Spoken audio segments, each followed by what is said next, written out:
मोर्शी विधानसभा मतदारसंघात राजकीय रंग अगदी शेवटच्या टोकाला पोहोचला असून मतदारसंघात महाविकास आघाडीचे उमेदवार गिरीश कराळे यांना मतदारांचा चांगलाच प्रतिसाद मिळत असून महाविकास आघाडीतील काही घटक पक्षातील उमेदवारांनी अपक्ष उमेदवारी दाखल केली असल्यानं शिवसेना उद्धव बाळासाहेब ठाकरे गटाचे माजी अमरावती जिल्हा परिषद उपाध्यक्ष दत्ताभाऊ डोमणे यांनी जनमत लाईव्ह न्यूजला आपली प्रतिक्रिया देऊन बंडखोर उमेदवाराचा गिरीश कराळे यांच्या विजयावर कुठल्याही प्रकारचा परिणाम होणार नसल्याचं सांगितलं। महाविकास आघाडीकरिता राष्ट्रवादी काँग्रेस पक्षाचे शरदचंद्रजी पवार यांच्या गटातून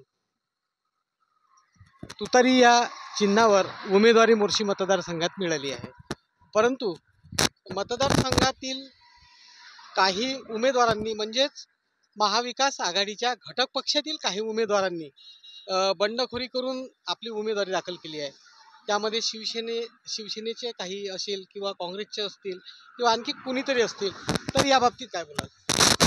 खरं सांगायचं झालं तर महाविकास आघाडीच्या बाजूनं ओळशी मुरुड मतदारसंघातील जनता महाविकास आघाडीच्या सोबत आहे।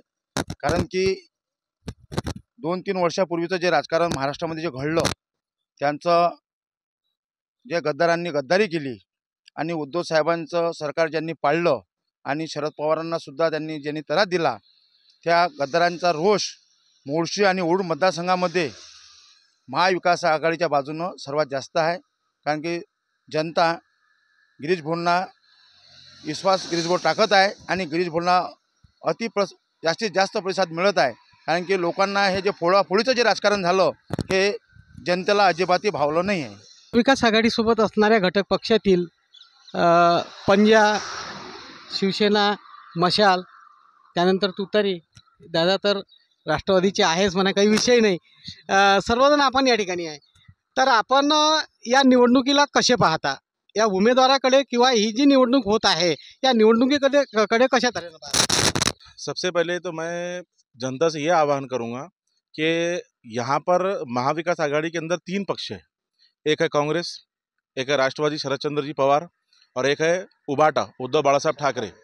देखो, अगर हमको सत्ता परिवर्तन करना है तो महाविकास आघाड़ी के तीनों भी पार्टी के कोई भी कैंडिडेट रहे उनको हमको मतदान करना है। मैं जनता से आह्वान करूंगा, क्योंकि जो खरी जिसको एक इंसानियत बोलते हैं या फिर अच्छा काम बोलते हैं, वो शरदचंद्र पवार जी ने इससे पहले करके बताया। हज़ारों करोड़ की निधि काश्तकारों को उपलब्ध करा के दिए। सबसे पहले अगर महाराष्ट्र में किसी ने कर्जा माफ़ कराया है वो थे हमारे शरदचंद्र पवार। इसलिए यहाँ पर खासदार भी जो है वो तुतारी का है, अमर काड़े से। हम सब ने उनको मतदान किया।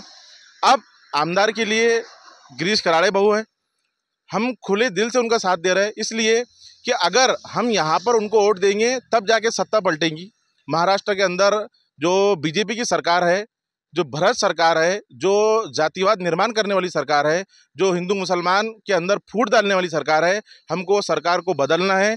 वो सरकार को बदलने के लिए हमें महाविकास के आघाड़ी के कैंडिडेट को वोट देना पड़ेगा। इसलिए मैं जनता से आह्वान करता हूं कि वो 20 तारीख को तुतारी बटन क्रमांक 3 पर माननीय गिरीश कराळे भाऊ को भारी मतों से विजय करें। दादा, माझा एक प्रश्न असा आहे, अतिशय विश्वासू अशा महाविकास आघाडीच्या घटक पक्षातील शिवसेना उद्धव बाळासाहेब ठाकरे गटातून तुम्ही आला आहात, तर तुम्ही सध्या जी परिस्थिती निर्माण झाली आहे त्या बाबतीत काय बोलाल?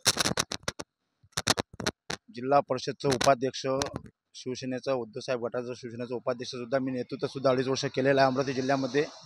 आणि शिवसेनेच्या माध्यमातूनच आज सर्व लोकांना उद्धव साहेबाबद्दल जे घडलेलं आहे, त्या उद्धव साहेबाला जे या गद्दारांनी उद्धव साहेबाचं सरकार जे पाळलं त्याबद्दल यांच्या बाजूनी गद्दारांच्या बाजूने अजिबात सहानुभूती नाही आहे।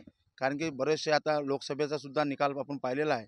लोकसभेला सुद्धा 30 सीटा निवडून आलेल्या आहे महाविकास आघाडीच्या आणि 288 आता विधानसभेला आहे आणि जास्तीत जास्त नाही तो 250 जवळपास महाविकास आघाडीच्या सीटा निवडून येणार आहे। दादा, काँग्रेस पक्षातून देखील बंडखोरी झाली असं मतदारांना वाटतं, या बाबतीत काय बोलाल तुम्ही? काँग्रेस मतदारसंघामध्ये बंडखोरी झाली असं म्हणू शकत नाही। कारण की काँग्रेस पक्षाचं गिरीश भाऊ हे जिल्ह्याचे उपाध्यक्ष आहे, बबलू भाऊ हे ग्रामीणचे अध्यक्ष आहे आणि गिरीश भाऊ हे जिल्ह्याचे उपाध्यक्ष आहे।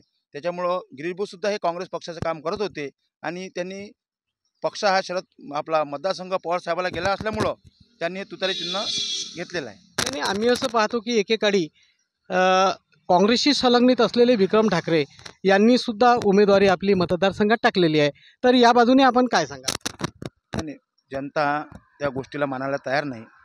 कारण की महाविकास आघाडीच्या बाजूने जर आपण राहिलो नाही तर याचा परिणाम खूप बेकार होऊ शकतो आणि अपक्षाच्या मागं मतदारसंघातली जनता जाणार नाही.